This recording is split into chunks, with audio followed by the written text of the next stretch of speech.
Dear listener, our 10-year anniversary celebration comes to a close today. If you followed along throughout January, thank you for listening, for reflecting, and for being part of the Authentic Parenting global and truly phenomenal community.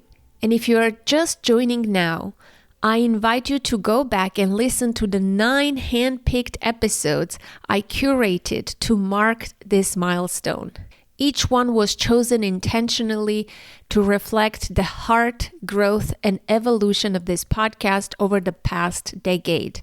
To conclude this series, I am sharing something very special, the very first episode of the Authentic Parenting podcast, recorded in August of 2015. If you've ever wondered why this show seems to begin at episode 51 in your podcast feed, here is why. Years ago, while moving between hosting platforms, the entire first year of the podcast was lost. For a long time, I believed those early episodes were gone forever. I didn't even have the original files myself until recently. After some digging and a bit of persistence, I found them. I spoke about this in the previous episode with my colleague Laura Froyen. Listening back, I was surprised by the titles, the themes, and the questions I was already asking. Topics that are still alive for me today, still relevant, still needed. What became clear to me is how deeply cyclical this journey has been. Like dawn following darkness, like seasons turning into one another. This podcast has moved through many cycles: experimentation, growth, rest, transformation, and renewal. Formats changed, collaborations came and went. Some chapters naturally completed themselves, so new ones could begin. There is wisdom in that. We live in a culture that prizes constant forward motion, but life doesn't work that way. There is no growth without rest, no light without darkness. Even the earth teaches us that dormancy is not failure, it's preparation. Returning to these first humble recordings felt like completing a cycle, not from nostalgia, but from a place of perspective. From understanding that beginnings carry endings, and endings quietly hold new beginnings. The authenticity in this very first episode has a special kind of magic. I didn't have a microphone, a studio, or a tech setup. The audio quality is rough, so please forgive that. What I did have was presence, curiosity, and intuition. I knew the guest personally, I trusted the conversation, and I allowed it to be exactly what it was. The episode is called How to Find Balance as a Mom and Ditch the Overwhelm. It's striking to me that this is where the podcast began. Overwhelm, burnout, and self-care for mothers have remained central themes in my work for the past 10 years. That thread was there from the very start. I won't say much more. I would love for you to listen and notice how this episode lands for you now in 2026. What still resonates? What feels timeless? What feels different? I would truly love to hear from you. You can reach me at authenticparenting.com/contact. Send an email, leave a voicemail, or share a voice note through SpeakPipe. Hearing from you means more to me than you know. And with that, thank you for being on this journey with me. Every ending carries the seed of a new beginning. Life is cyclical, and I hope this series reminds you not to fear endings, but see them as invitations. Invitations to trust the process, to allow rest, to make space for what wants to emerge next. So, here is to beginnings, endings, and everything in between. May we honor the cycles, release our resistance to transitions, and stay open to what comes next. Cheers, and thank you for being here. Welcome to Authentic Moments, a podcast to help you be the best parent you can be. For parents of toddlers to teens, our inspiring guests will help you become a more mindful, patient, playful, and confident parent. Find and embrace your authenticity. Here's your host, Anna Seawold. Hello, everyone. I'm your host, Anna Seawold, and you are listening to Authentic Moments. This is episode number 175. Thanks for tuning in. I'm very excited to introduce to you to my special guest, Carrie, who teaches yoga to pregnant and new moms. She's based in New Jersey, and she agreed to share her story, some insights, helpful tips for busy moms who want to ditch the overwhelm and squeeze a little yoga and mindfulness in their daily life. Carrie has 800 hours of yoga and yoga therapy training. While she's been guiding students to be healthy and fit for 10 years, she had a healthy upbringing too, which began at the age of 5 as a competitive swimmer. In addition, she has a BS from the University of Delaware, which helped her in establishing FitMama.yoga. Welcome, Carrie. How are you today? Good. Thank you so much for having me today, Anna. It's a great day in New Jersey, and I hope you're feeling well. Yes, it's a lovely day in New Jersey. I hope it stays this way. My first question, of course, is tell us about how you started yoga instruction and training for moms and pregnant moms, and how many years have you been doing this? Okay, so I've been teaching yoga now for about 10 years, and I started doing it after I had my daughter. Well, first, when I was pregnant with my daughter, it was very hard to find a pregnancy class, a pregnancy yoga class, like very difficult in this area. And then after I had her, I started teaching water classes because I grew up as a competitive swimmer, just something part-time to keep me active and healthy, but still be able to be with my baby all the time. So from there, I was given the opportunity to start teaching a prenatal deep water running class and then a aqua yoga class. So my yoga career really began in the water, which is interesting. So I loved it so much I got certified. I did not know that. Do you still teach aqua yoga? Yes, and actually that's probably one of my favorite classes, but it's not for really pregnancy, although I will invite some of my pregnant students to my local class that I teach at. But primarily the class is for seniors. So if you've done yoga before, you can do some pretty fancy poses. I have 80 and 90-year-olds doing the same fancy pose that an active yoga student would be doing because the water helps lift them. So it gets them into stuff comfortably that they normally wouldn't. It's very awesome. Wow, sounds great. But does it also benefit them with the yoga benefits that come by doing yoga, say, on the floor? It would, but sometimes for both pregnancy and senior citizens, it's hard, like on your knees, your joints, you just feel very uncomfortable. So to be able to just slide into the water is just like a whole new world. Sounds great. So, Carrie, why did you choose to work with pregnant moms and new moms? So, well, first of all, at the time, I was a new mom, and then when I started teaching these classes again, I was pregnant again. So I was a new mom and a pregnant mom, and I just liked being around them. I liked motivating the moms to be healthy. I know a lot of moms today, they're so worried and concerned that, once they have a baby, they kind of give up on themselves. They forget about themselves. And then, 10, 20 years down the line, they never lost the pregnancy weight, and they're just always catching up. So I wanted to make a point to let moms know they never even have to go to that place. So we don't have to do anything overly active in yoga, but just the fact that you're being mindful that you need to make the time commitment every day to take time for yourself, just a few minutes. It's going to make you such a better mom It's going to make you mindful that you need to be physically and mentally healthy and make time for it. Absolutely. I couldn't agree more. And since you're talking about this, let's expand our conversation a little bit and talk about self-care and why and how is it important in being a parent.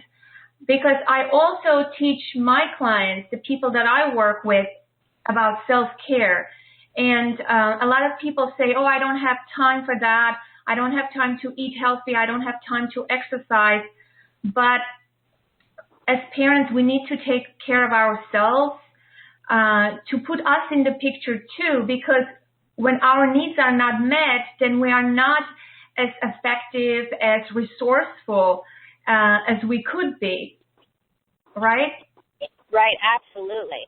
And the number one reason to make the time, figure out the time, is that you took the responsibility of being a parent.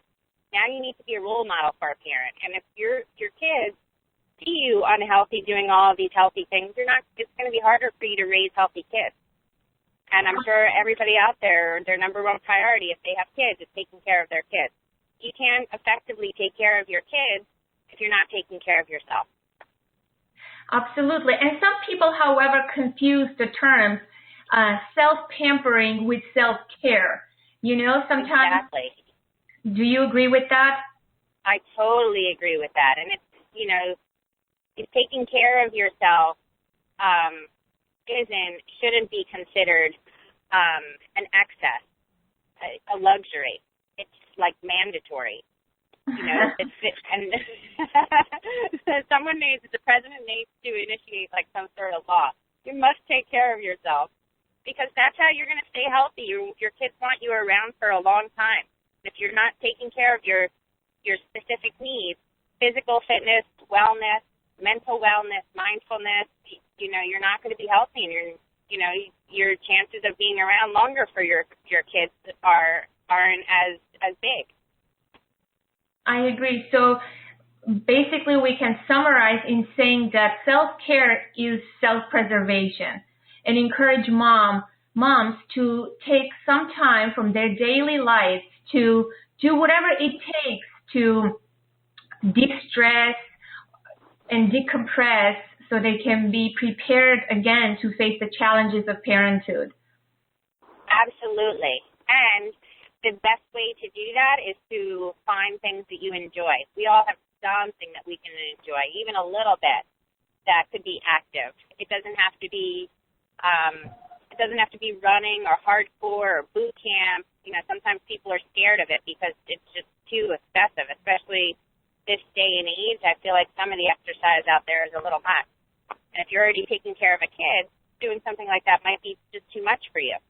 But maybe, at least walk. Everybody can do that. Or take a fun dance class like Zumba. There's something fun that you can do that won't seem like exercise. I agree. So, Carrie, what's your overall philosophy? Can you share with us a little bit about healthy lifestyle, treating the whole person? I know your approach is a little different than just being a yoga instructor. Can you talk about that a little bit? Yes. So my training is in yoga therapy. So even when moms come to me during prenatal, I try to teach them how you can practice what we learn on the mat in yoga class off of the mat. And a nice, easy way to do that is through the chakras. So if you guys have never heard of the chakras before, they're really basically energy centers that run through your body. And there's 7 main chakras. And the 7 main chakras just are kind of like a roadmap to healthy living. So in yoga class, we practice the chakras and just make you aware of what they are. And, like how to feel it, how to open up a chakra. And then when you leave class, you're mindful of what that chakra is. And you can incorporate it into your healthy life. And the chakras there's 7 of them. So the main chakra, the first chakra, is located at the base of your spine from your hips down through your legs. So people who tend to be imbalanced in the first chakra tend to have a lot of fear and anxiety in their life. And that can come from, not being grounded in your everyday life, like having family, friends, and community to surround you. So it's important to be mindful to have those things. The second chakra is located right at the belly button, a little bit below the belly button. The second and third chakras are kind of right by each other. So think belly button for second and third, but the second one is right below the belly button, and the third one is right above. The second chakra really teaches us to enjoy life to the fullest, so which is going to make you happy. So find things in your life that you enjoy, whether it's the physical fitness, doing Zumba, to, doing something you haven't done in years, like taking an art class. Something that you truly, truly enjoy makes you, learn to love your life. And then the third chakra above the belly button is all about, like, your willpower. So sometimes we tend to get nauseous when we're about to do something. That's your third chakra talking to you, right at your belly button. Mm-hmm. And that's really just teaching you power. Be comfortable in your own skin. Have good self-esteem. Not to the point where you're arrogant, but, you want to feel good about yourself. If you feel good in your own skin, it's going to project to other people. It's going to project in your kids, and your kids are going to see that, and they're going to feel more comfortable in their skin. The fourth chakra is the heart center, and that's really just like loving energy, just making sure. Some people just can't be loved, or aren't even aware of that. So just be mindful that you can give and receive love. So giving and taking. So you need both to be healthy. And imbalancing your heart chakra would be something as simple as like heart palpitations, or you just feel tightness in your chest, or maybe even have high or low blood pressure, things like that. Those could all be imbalances in the fourth chakra. The fifth chakra is really your intuition, listening to, like, your sixth sense we've all heard. So a little example of that is, the phone's ringing, and it's your mom on the other end, and coincidentally, it is your mom. That's your sixth sense talking to you. So we need to learn to listen to ourselves. Listen to your body. So we can listen to ourselves, kind of know what's going on around us. Listen, here's an example. So your belly's been bothering you for a day, and you were like, oh, maybe I'm just not eating enough, so you eat more. But your belly still keeps bothering you. And it's been bothering you now for 5 weeks or a longer period of time. It's probably something a little bit more than hunger, something else that's going on. So you need to look deeper, listen to your body. That's what the sixth chakra is teaching you. Mm-hmm. And then last but not least is just your spiritual chakra. Be connected to others and be connected to the world, whatever your religion is, or your non-religion, just being spiritually connected and knowing that we're all in this together. So those are the 7 chakras, healthy guide and healthiness in yoga. Wow. So basically we can do some exercising or through yoga or other ways to improve those chakras? Yeah. So in yoga, we'll practice yoga poses. So the first chakra, we can just feel the connection of the earth, feel grounded. Stretch out your toes or on all fours, stretch out your fingers. Just feel grounded. Feel the ground beneath you. Maybe even do some rocking on your feet exercises. Mm-hmm. And then that's an easy way to activate it in yoga class. You can also do other things as well. You can incorporate essential oils, which is nice. Just, rooted. Think rooted. So when you're in yoga class and you're feeling the ground below you, you're feeling rooted. So like root vegetables would be really good to eat, like think potatoes, sweet potatoes. That's a nice, easy way to help ground you. Back to the essential oil. You can do like ginger root. That's a root as well. Smell ginger root. That's a nice way to help balance your first chakra. And then also the first chakra is the color red. So maybe even if you're not doing some of those other things, wear red. If you hate red, maybe wear like red underwear. You don't even have to know that you're wearing your red. Oh, wow. There's a lot of different ways to help balance your chakras. So that's an example. This is great news because for me, comfort food is potatoes. Now I know why. Mhm. Maybe it could be one of two things. It's up to you. That's something that you have to help analyze. So it could mean, number one, that you kind of feel light and fearful or anxious, so you're trying to get more and more and more. You're listening to your body, and your body's telling them to do that. Or maybe you just feel so grounded that you feel this connection to whatever the root vegetable is. Does that make sense? That makes sense. Absolutely. Absolutely. Wow. This is such great information. Is there anything you would like to add before we switch gears a little bit in terms of eating healthy, incorporating essential oils into our daily life for well-being? Really just that to be healthy. There's so many different ways that you can be healthy, and even if you've never exercised a day in your life, it's never too late. Start slow. Don't try not to compete with other people. Do what you can do. And even if it's just starting out healthy eating. But to be healthy requires three things.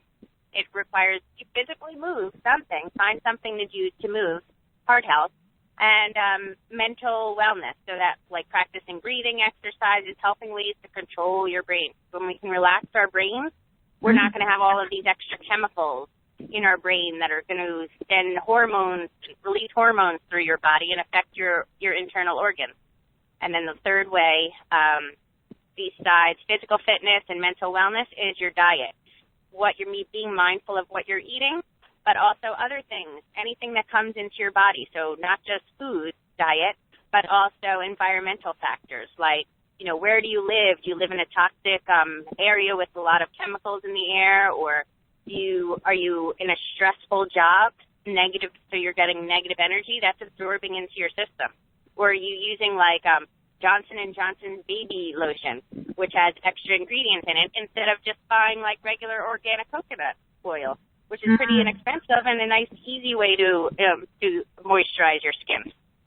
Wow, I know this is such incredible information, but many of us unfortunately don't know these things, right? Yeah. So really, my goal in prenatal yoga is to help moms. Moms want to be the best moms they can be when they're pregnant. So to help them start from scratch, wherever you are, maybe you're already healthy starting class, just kind of putting everything together in an organized way to help you be a healthy mom and raise healthy babies. That's great. So let's talk about, you mentioned the word baby, so let's talk about kids and yoga. What are your thoughts on that? Do you have any stories to tell us? I know you have 2 children. Do you teach yoga to your children? Yes. While I won't teach a kids yoga class right now, just because I'm not one of those moms that can be around kids all day, my kids, and then go and teach other kids. So I do have people who I teach yoga class, have kids yoga classes for me. And when my kids are a little older, I'll definitely do that. But I feel like I want all of my kid energy to be absorbed by my kids. Does that make sense? Absolutely. Some parents can do it. Like the teachers out there, I give them a lot of credit. If they have kids and then they go to school and are around kids all day today, I know my limits. That's not my personality. But fortunately, there are personalities that it does work for. Thanks for your honesty. So it really does help my kids. Even though I don't practice with other kids, I use it in my home all the time with my kids. My daughter, who's 11, she's the more mature one. My son just turned 9, and, he's a boy. He's a little bit all over the place. He tends to have anger issues and talk too much. So where I can help him is to help him stop talking so much. Number one, to be mindful of it. He's a kid, so I want him to talk a lot, but sometimes it's just like overwhelming and sucking the energy out of everybody. But I need to, practice exercises with him. So we'll do like throat chakra things, which we can do sound therapy. So for sound therapy is really just repeating certain sounds. For the throat chakra, it would be hum, H-U-M, and you would just repeat it over and over again, like hum, hum, hum, hum. I don't know, I guess about like 20 times. Take a little break and then do it again. And that really activates your throat chakra. So we do that a lot for him. Now, there's kids out there that have an imbalance in the throat chakra as well that maybe don't talk too much, but don't talk enough. They're super, super shy. That same exercise would benefit them, too. So an imbalance could be, too chatty or not chatty enough. You want like a fine balance in the middle. Interesting. Wow. Thank you so much. That's a wonderful tip. I hope our listeners can use that. Yeah, and then another thing that helps both of my kids, because all kids today, they have 1,000,001 activities that they need to do or want to do or their parents want them to do. And, you know, we live in such a competitive go, go, go world that they need to be able to relax their mind. If they can relax their mind, they're going to, you know, jump into activities more peacefully, you know, be able to be mindful that, hey, I was just relaxed. Okay, now I have this energy. So just my daughter has a spot in the house called her meditation spot. So when she's like, her brother's annoying her, he won't stop talking, and she just can't handle anymore, she goes to her meditation spot. And when she's there, we'll do a little breathing exercise together. And maybe that's something that we could use today, too. Absolutely. I was going to ask you that. Maybe a little bit later you can guide us to a breathing exercise and teach us, and that would be wonderful. So what you're really saying is children can benefit from breathing exercises and doing a little yoga to regulate their emotions. Absolutely. And they can learn the same things that the prenatal students are learning. So just as I'll teach my kids about even the first chakra, they should have family and friends to surround them. They want to be comfortable in the world, you know, be happy. You're not going to be happy if you don't have any friends, families, or even community. Yoga is a community in itself. That I want them to learn how to enjoy life. So I make sure that we do a lot of creative activities, things that I know that they enjoy. My daughter likes art, so I'll make sure to get her in a few art classes at least throughout the year to help boost her second chakra, to activate that, so that she enjoys life as well. So I want them to feel the third chakra. I want them to feel good in their own skin, you know, so that if a bully comes along, they're not going to be, if the bully comes along, this happens to my son a lot, he gets very upset by the littlest expression that somebody says. If anyone says anything, like even you're stupid, he takes it to heart. He's very sensitive. And even though I'm sure we've all had this before, first of all, you don't want anyone to say anything bad about your baby. He'll always be my baby. But I also want him to know that just because this person that you don't even know, or maybe you do know, says you're stupid, you know better than that. You know you're smart. And, you know, he needs to feel confident in himself to be able to walk away and be like, you know, I'm not stupid. I'm not going to listen to this person. Yeah. So be able to deal with bullies. So yoga can help you with bullies, too. Oh, wow.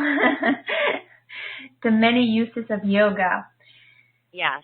So yoga is really healthy living, not just physical fitness. Absolutely.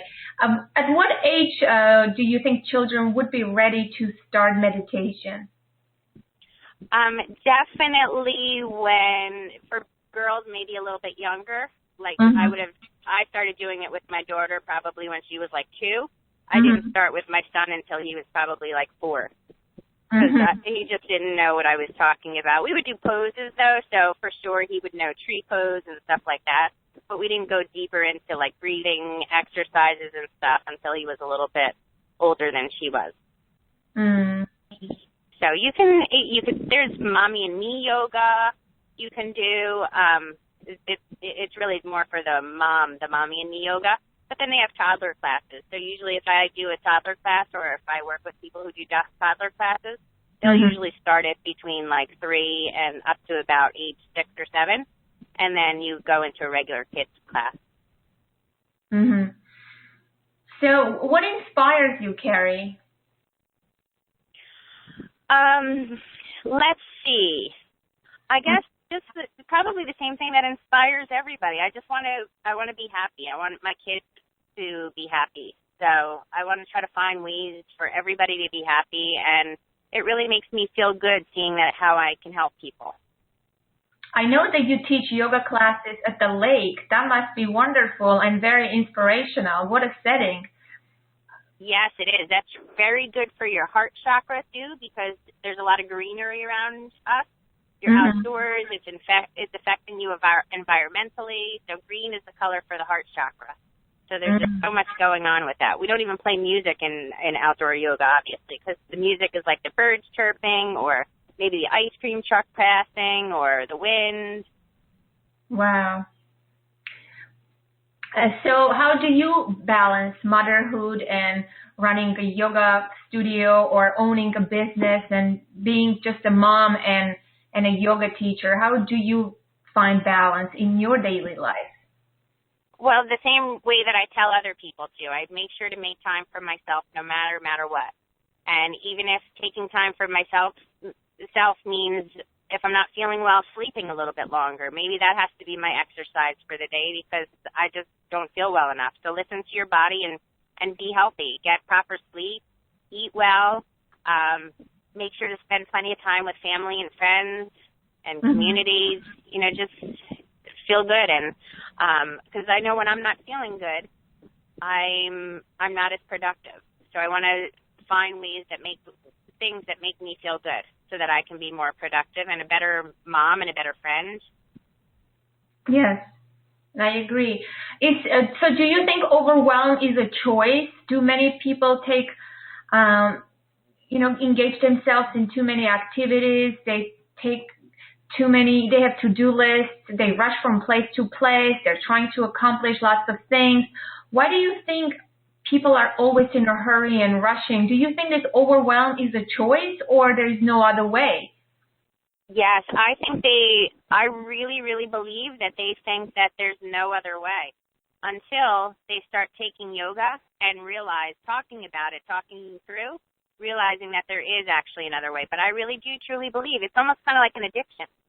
If you're whatever addiction you're having, it's hard to kind of release. So this is really an addiction, overbooking ourselves and always needing to feel busy or, have a million and one different things to do, competing, and I feel like that's more of an ego thing. I think if people can figure out that we need to stop competing with ourselves and with others and, if you have a list of 10 things to do, so what if you don't finish all 10? Maybe only do 2 today. Life will go on. And really try to live your life through compassion for your soul instead of compassion for your ego. I know. We need to learn to slow down. It seems like everybody's just rushing from place to place.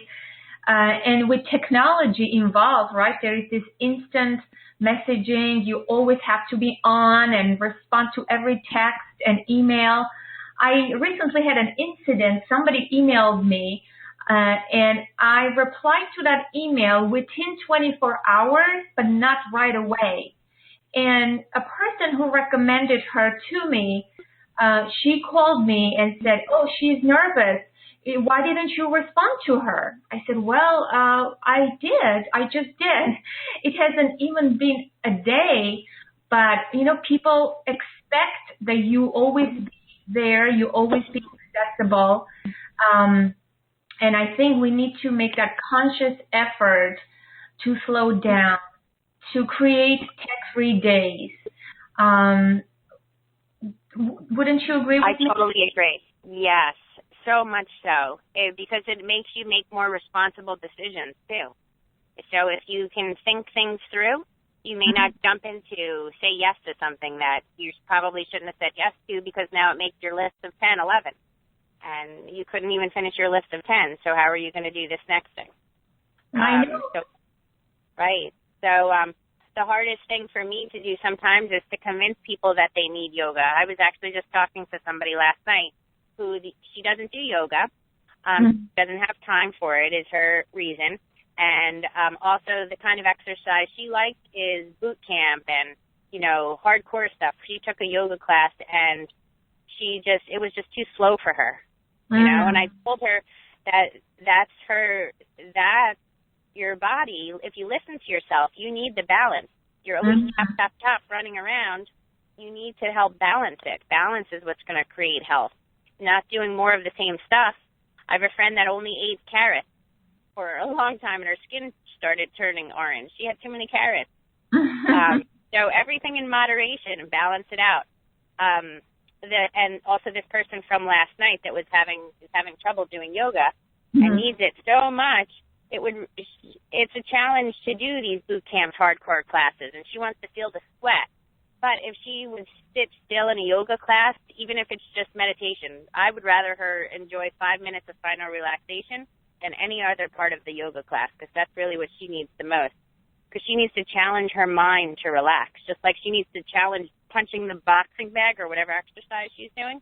Mhm. She doesn't even know how to relax her mind. So Wow. it seems too hard for her, so she just doesn't want to do it.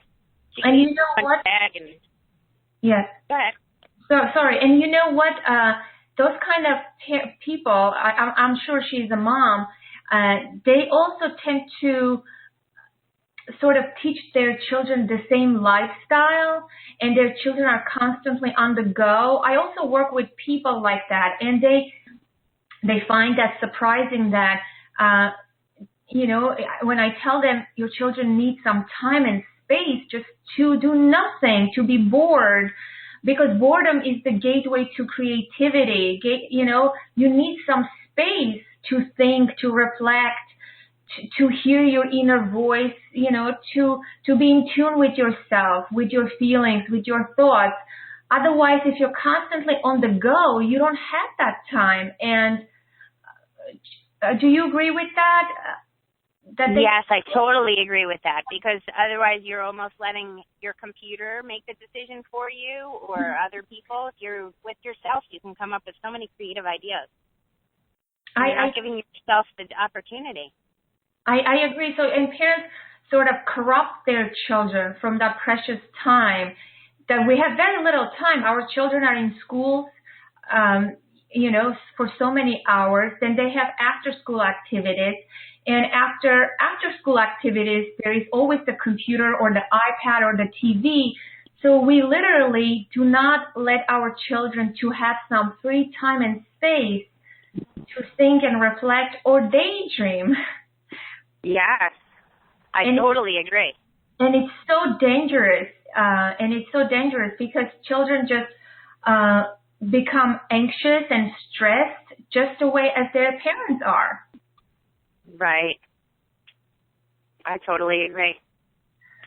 But I think that parents need tools to learn these things, because they might not even know that it's a problem. Absolutely. But, yes. You have yoga classes, therapy, or other things, and then maybe it'll click. They'll be like, you know what? I think what she said today has some validity, and maybe I am overbooking myself and my kids. And then, what should I do about it? I know. I tell my daughter, when my daughter comes to me and says, "Mommy, I'm bored," I tell her, "Well, why do you think boredom is bad, sweetheart? Boredom is not bad. Be bored. Maybe something will come to you." And she looks at me funny, like, "Really?" I'm like, "Yes, boredom is not a bad thing." And then after some time, I see she's making something. She's putting things together. She's resourceful. She's seeing something. And she's not bored anymore. But if I had taken that seriously and have given her something to do, I would have taken away this beautiful opportunity of creating or learning or just being by herself. And I tell her also that, why do you think you always need to do something? We don't always have to do something. And I believe parents can also teach that to their children. But unfortunately, if they don't do that themselves, and they don't see the necessity of it, they think it's constantly being on the go is the way to be, unfortunately. Right. And then it's contagious. So then their kids will do that, and then their grandkids will do it. It'll just keep getting passed down. Absolutely. So hopefully there's cues out there that'll make people stop and realize it. Absolutely. So let me ask you this. Can you walk us through a very simple, basic breathing exercise now so people can understand that how easy it could be to incorporate that into their daily lives? Yes, I will do a alternate nostril breathing, it's called, and it's a balancing breath, because I think that's the key to health, that more people can learn to be balanced. So I think this one will be nice because it balances both the right and left side of your brain and the right and left side of your body. So you start with your right hand. You use your thumb on your right nostril and your ring finger on your left nostril. So you're really just going to be switching which nostril you're breathing from. Mm-hmm. So we'll do 2 rounds together, maybe actually 3 rounds together, and then we'll be quiet for a little bit to try to do 2 rounds completely on your own. And then after the 5 total rounds, we'll bring our breath to our regular breath. Okay. So have your thumb and ring finger ready.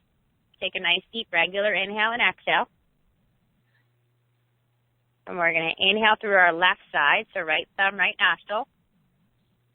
Exhale through the right side. Use your ring finger on your left nostril. Inhale through the right. And exhale through the left.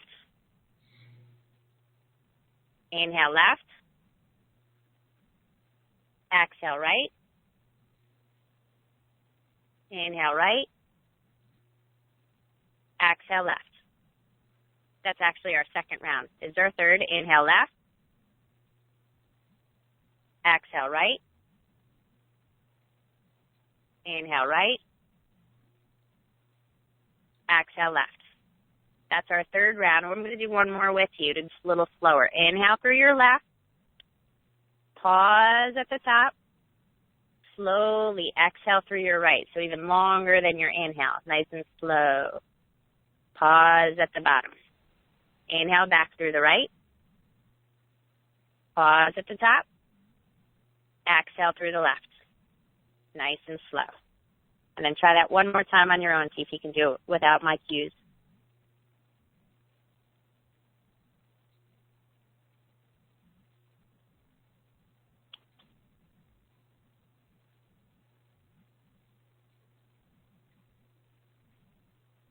And then breathe through both nostrils.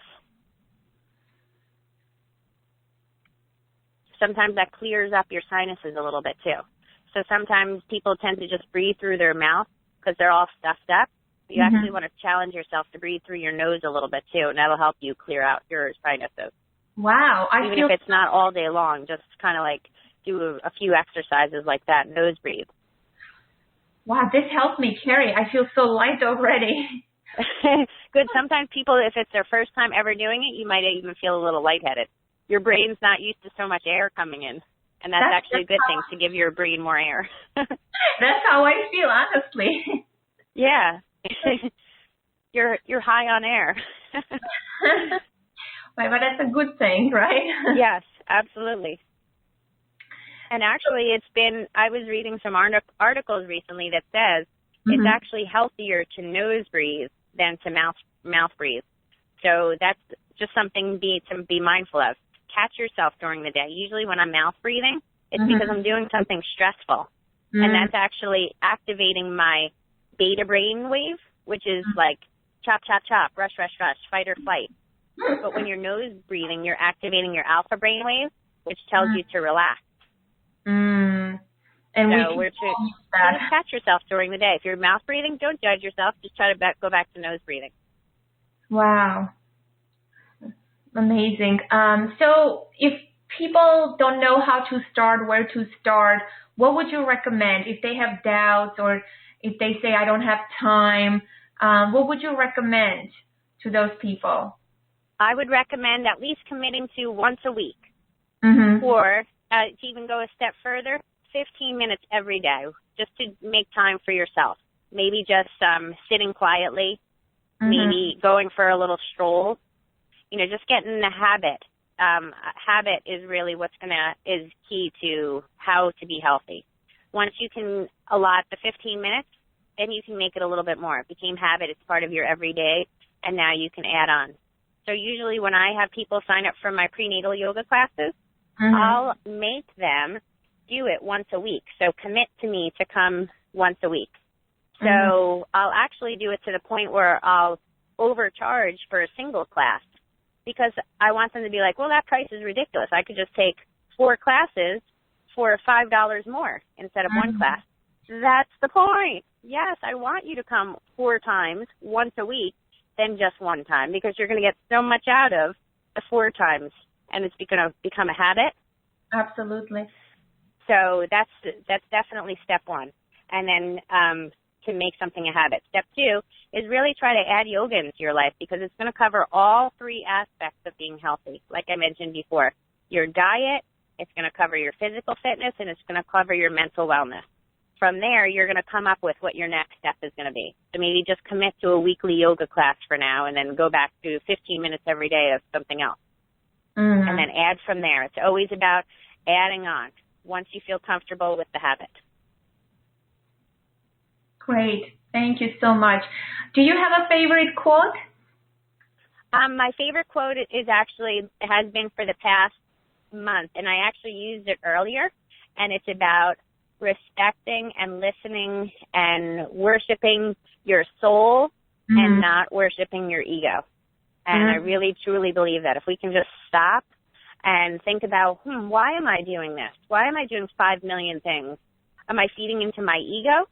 Why do I need to only do boot camp class and burn 5 million calories? Is it the, ego driving me to do that? If you can sit back and really try to listen to what your soul, what you really, really, really want, I really believe that it'll make people more happy and healthy. Great. And can you tell our listeners where they can find you? I mentioned it earlier, but I know you have so many wonderful things on your website. Why don't you tell us about it? So people can find me. If you're in New Jersey, I do free prenatal yoga at a couple of local Babies R Us. You can find me there. But if you're not in New Jersey, and even if you are, you can find me online. My website is fitmamas.yoga, and it's a way to find local prenatal yoga classes, and pre- and postnatal yoga classes. And then you can also do online yoga videos. So if you're not close to a yoga studio, or say you want to do my New Jersey yoga classes, but you're in California, I add weekly prenatal yoga classes, a new class every week to my online video. That's great. And I know people can purchase memberships to that. And I know you have some free videos as well, right? Yeah. So if you're pregnant or even a new mom and you've never done yoga before, if you go to my website, there's an area where you can see a free prenatal and postnatal yoga video. So that'll get you at least started. You'll kind of know what I'm talking about, and then you can continue. Actually, it's pretty cheap to do it. It's only $20 for the month, and you can have unlimited access to as many yoga classes as you want to do during the week. So you can keep watching the same video all week long. Next week, do another video, or you can just do it once during the week. It's, such a minimal amount. And my goal is really just to make it accessible for everybody. So if you have 5 kids in your house and you just not find free time, wait until everybody goes to bed and watch a prenatal video at home. Great. Well, Carrie, it was a pleasure talking to you today, and I want to thank you for taking some time and joining me today. Is there any last thing or tips, anything that you would like to add before we say goodbye? No, I'm so honored that you asked me to do this talk, Anna. I hope that I got some mom minds out there thinking about it and thinking about ways that they can be healthy. If I can help in any way, definitely let me know. Good luck to everyone. Thank you so much. You have a wonderful day. Thank you. You too. So there you have it. I hope you've enjoyed this interview with Carrie as much as I did. What was your biggest takeaway? For me, one of the main things we talked about was the importance of self-care.